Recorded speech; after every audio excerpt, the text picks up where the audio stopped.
दोस्तों अब यह फाइनल हो चुका है कि जेडी वेंस कहां पहुंचने वाले हैं।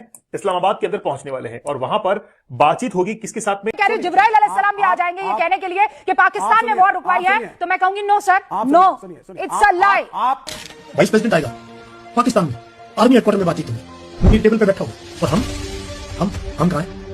एक वक्त था जब दुनिया भारत को इस क्षेत्र का नेट सिक्योरिटी प्रोवाइडर मानती थी, लेकिन बाजी फिर पाकिस्तान ले गया। पाकिस्तान रियली इतने बड़े संकट में पाकिस्तान एक महत्वपूर्ण भूमिका निभा रहा है। पाकिस्तान लहरों पे सवारी कर रहा है और हम सिर्फ किनारे बैठ के लहरों को गिन रही है। हमारी विदेश नीति बुरी तरह नाकाम हुई है। हमारे प्रधानमंत्री जी ने तो 12 साल में एक प्रेस कॉन्फ्रेंस नहीं की। हमारी भूमिका इस पे कहाँ पे है? जो काम पाकिस्तान को करना पड़ा वो हमें करना चाहिए था। भारतीय जनता पार्टी ने हमारी विदेश नीति चौपट कर दी है। Our foreign minister needs to learn from their strategies.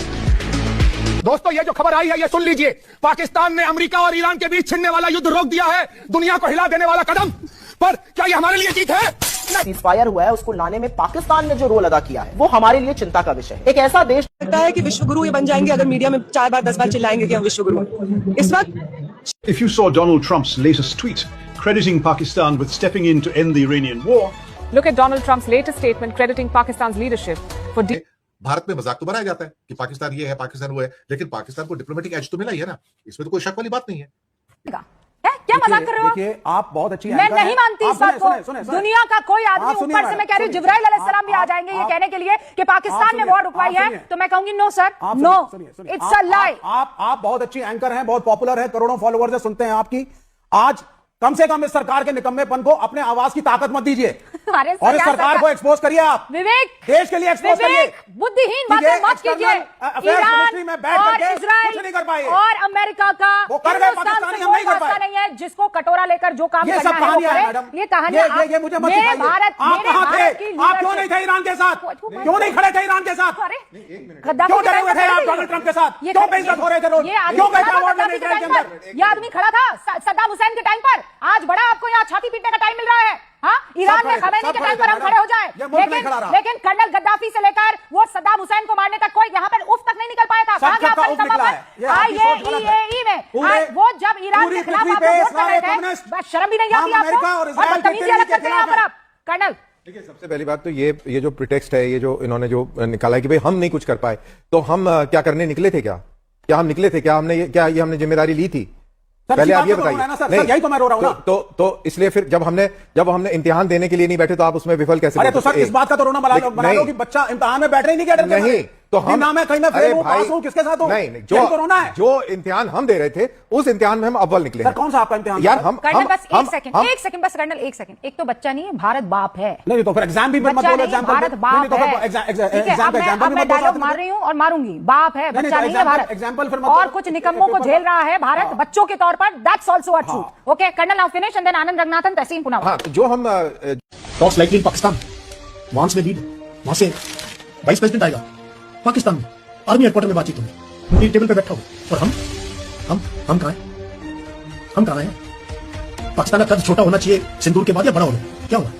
ये क्वेश्चन आपके लिए छोड़ा और हमारे लिए, मेरे लिए तो बड़ी मतलब I can digest this. Pakistan mediate करेगा, यूएस वाइस प्रेसिडेंट पाकिस्तान में आएगा, ईरान के असेंबली के स्पीकर या जो वो आएंगे, 2-3 देशों के लोग आएंगे, 2 दिन वहां इकट्ठे बैठेंगे और बातचीत होगी। पाकिस्तान का कद एक ऑलरेडी सऊदी से डील कर ली, टर्की से डील कर रहा है, वेस्ट एशिया में सिक्योरिटी प्रोवाइडर बन गया, नेट सिक्योरिटी प्रोवाइडर। कतर का वर्ल्ड कप किया उसने, सिक्योरिटी प्रोवाइड की, न्यूक्लियर पावर स्टेट है। How they become a player, ये मुझे समझ नहीं आ रहा।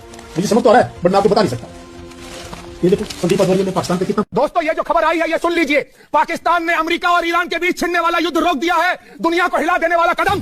पर क्या ये हमारे लिए जीत है? नहीं, हमें सोचना होगा, हमें पूछना होगा क्यों हमें हमेशा किनारे पर खड़ा होना पड़ता है। ये बर्दाश्त नहीं होता। हमारी आवाज कब तक दबेगी? देखिए पूरा विश्व 2 हफ्ते के युद्ध विराम का स्वागत करता है। इस दुनिया को शांति चाहिए, युद्ध किसी भी चीज का समाधान नहीं है। लेकिन ईरान और अमेरिका के बीच में जो 2 हफ्ते का सीज़फायर हुआ है उसको लाने में पाकिस्तान ने जो रोल अदा किया है वो हमारे लिए चिंता का विषय है। एक ऐसा देश जो आतंक को पनाह देता है, आर्थिक रूप से दिवालिया होने की कगार पर रहता है, आज ग्लोबल पॉलिटिक्स का मुखिया बना, खिलाड़ी बना घूम रहा है और भारत इस पूरे मंच से गायब है। इसे एक मामूली घटना मानकर नजरअंदाज करना तो बेवकूफी होगी, मूर्खता होगी, क्योंकि ये कोई छोटी मोटी बात नहीं है। हिंदुस्तान जो सदियों से दुनिया की नैतिक धुरी, मॉरल कंपस रहा है, आज अलग थलग पड़ा हुआ है। हमने विश्व मंच पर जो स्ट्रेटेजिक जगह छोड़ी, उसे पाकिस्तान ने तेजी से कब्जा लिया और इस बीच भारत खुलेआम इजराइल और अमेरिका के साथ खड़ा रहा। मोदी सरकार ने, हमारी सरकार ने इतनी नैतिक हिम्मत भी नहीं दिखाई कि अमेरिकी राष्ट्रपति ट्रंप के ईरान को परमाणु बम से उड़ा देने की धमकी की निंदा कर सके। एक ऐतिहासिक वक्त पर, एक ऐतिहासिक मोड़ पर भारत ने इतिहास के गलत तरफ खड़े रहने का फैसला किया। इनफैक्ट देश ने एक कॉम्प्रोमाइज प्रधानमंत्री की वजह से भारी कीमत चुकाई है। जब दुनिया को हमारे साहस, हमारे न्याय, हमारी नीति की जरूरत थी, तब प्रधानमंत्री मोदी ने कायरता चुनी। भारत को प्रधानमंत्री बने एक ऐसे व्यक्ति ने निराश किया जो अमेरिका और इजराइल के द्वारा ब्लैकमेल किया जा रहा है। इतिहास नरेंद्र मोदी को कभी भी माफ नहीं करेगा, क्योंकि उन्होंने पाकिस्तान को भारत की कीमत पर ग्लोबल स्टेज पर एक रोल निभाने दिया। यह देश भी आपको माफ नहीं करेगा मोदी जी। आपके कॉम्प्रोमाइज होने का, आपके ब्लैकमेल किए जाने की कीमत हिंदुस्तान, हमारी साख, हमारी अस्मिता चुका रही है पाकिस्तान की कीमत पर। लगता है कि विश्व गुरु ये बन जाएंगे अगर मीडिया में 4 बार 10 बार चिल्लाएंगे कि हम विश्व गुरु हैं। इस वक्त शायद ही कोई और देश हो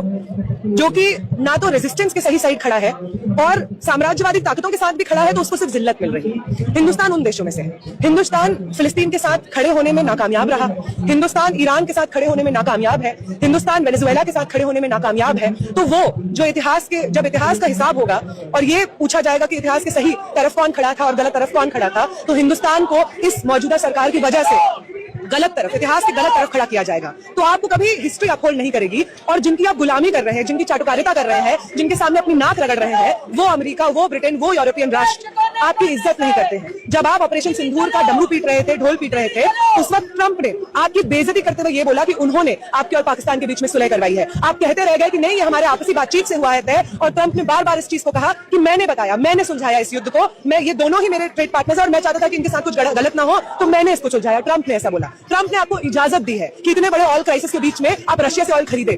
इजाजत दी है आपको एक सॉवरेन इंडिपेंडेंट नेशन को, एक दूसरे देश के रूलर ने, दूसरे देश के रूलिंग ऑर्गेनाइजेशन ने, पार्टी ने इजाजत दी है कि तुम अपने देश के नागरिकों की डिमांड्स और नेसेसिटीज मीट करने के लिए ऑयल खरीद सकते। If you saw Donald Trump's latest tweet crediting Pakistan with stepping in to end the Iranian war, you know why I am in shock.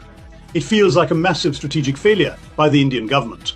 I have never criticized Prime Minister Modi or the BJP before, but today silence is just blind loyalty.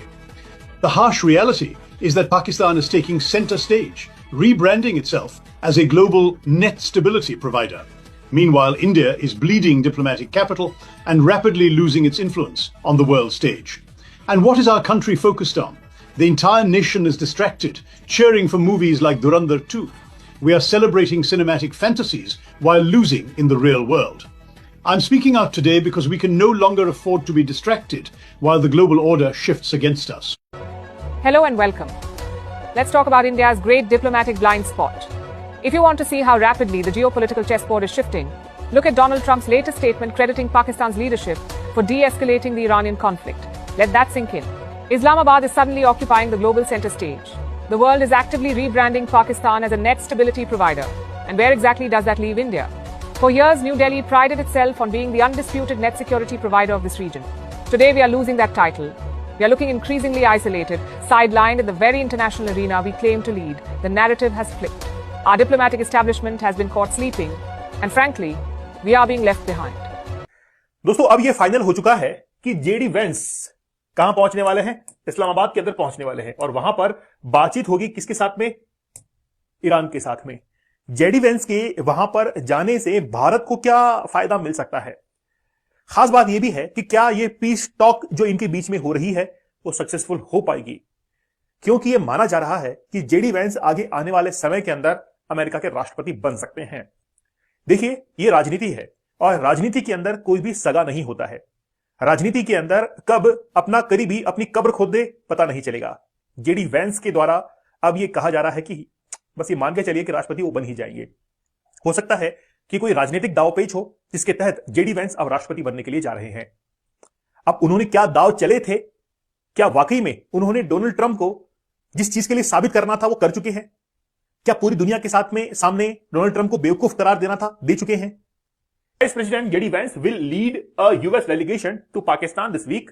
अभी कब होने वाला है? Saturday को शाम को, शनिवार के दिन इसका अनाउंसमेंट होने वाला है। मतलब ये मीटिंग जो है वहां पर होगी। अनाउंसमेंट ऑलरेडी हो चुका है। व्हाइट हाउस ने इसको क्लैरिफाई कर दिया है कि हम लोग इस्लामाबाद आने वाले हैं और वहां पर जाकर हम लोग मीटिंग करेंगे, aiming to secure a permanent ceasefire. मतलब अभी तो केवल 2 वीक के लिए सीज फायर है, इसको परमानेंट सीज फायर के अंदर ये क्या करने वाले हैं? कन्वर्ट करने वाले हैं। The discussion in Islamabad follow a 2 week truce. 2 week का तो है ही, इसी बीच में ये परमानेंट सेटलमेंट की तरफ बढ़ने वाले हैं with the white house emphasising the need of the state of हार्मोज, क्योंकि अभी जो लड़ाई है वो स्टेट ऑफ हार्मोज के लिए है। अमेरिका दोस्तों डिप्लोमेटिकली ऐसा लगता है कि जैसे पाकिस्तान को एक एज मिला है और अप्रूवल भी मिला है चीन से भी और अमेरिका से भी, लेकिन जैसे कि मैंने कल भी कहा था, सुबह भी कहा कि ये जो सीज फायर है बहुत फ्रेजाइल है। इसका एक बहुत बड़ा कारण है क्योंकि इसकी अप्रूवल के अंदर, जो सीज फायर के अंदर एक पाकिस्तान और चाइना का हाथ था, लेकिन पाकिस्तान को लेकर इजराइल को बहुत चिढ़ है और वो कोई भी ऐसा प्रपोजल जिसमें पाकिस्तान इन्वॉल्व हो, अमेरिका तो उसको एक्सेप्ट कर लेता है लेकिन इजराइल उसको एक्सेप्ट नहीं करता है। अब जो बहुत बड़े हमले जो बेरूत के ऊपर किए जा रहे हैं उसको लेकर पूरी दुनिया के अंदर इस समय हलचल है कि आखिरकार ये बार्बरिज्म, ये जो बर्बरता है, जी हाँ, ये जो बार्बरिज्म है ये कब तक चलेगा। दुनिया में अब इसको देखा जा रहा है कि आप कितने लोगों को मारना चाहते हो। और मैंने पहले से कहा था कि अल्टीमेटली ये जो शख्स है जिसका नाम नेतन्याहू है, ये लाशों का सौदागर है। जी हाँ, लाशों का सौदागर है।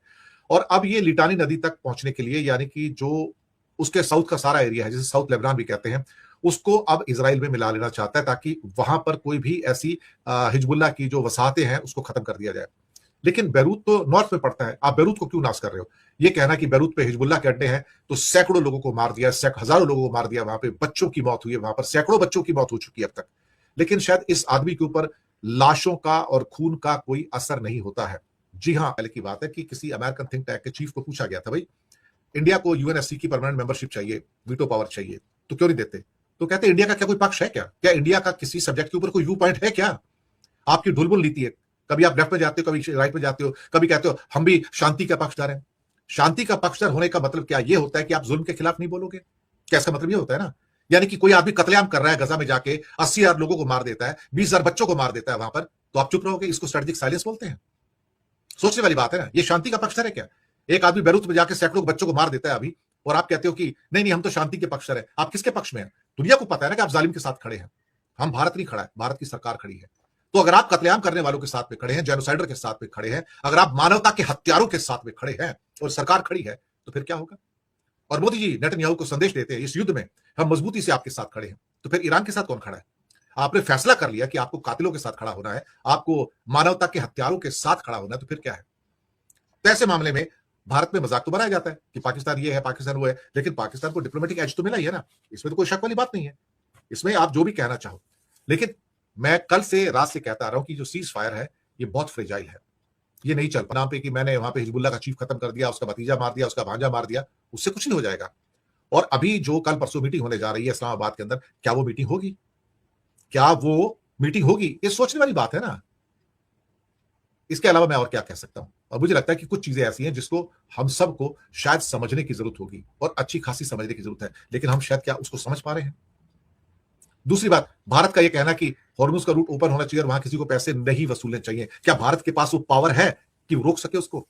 ईरान तो एज ए एटम बम उसको यूज कर रहा है हॉर्मुज को, तो क्या भारत के अंदर पावर है कि उसको खुलवा सके बिना उसके? जब सबके शिप निकलेंगे टोल टैक्स देके, तो आपको भी टोल टैक्स देना पड़ेगा ना। आप कैसे बच जाओगे उससे?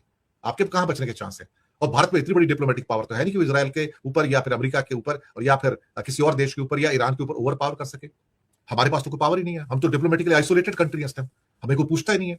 हमें तो वर्जिन आइलैंड और चिली और उसके बराबर रखा जाता है साहब, या फिजी के बराबर रखा जाता है कि आपकी कोई एंटिटी नहीं है, आप पीछे हट जाओ। Who are you? इंडिया को पूरी दुनिया में जिस रूप में देखा जाता है उसको एक मार्केट के तौर पर देखा जाता है कि हाँ हमारा माल बिक सकता है, दैट्स ऑल। इसके अलावा और कोई भी किसी रूप में इंडिया को नहीं देखा जाता as a diplomatic power. India is a non entity in the world diplomacy, जहां इसके पास कोई पावर नहीं है। और जहां तक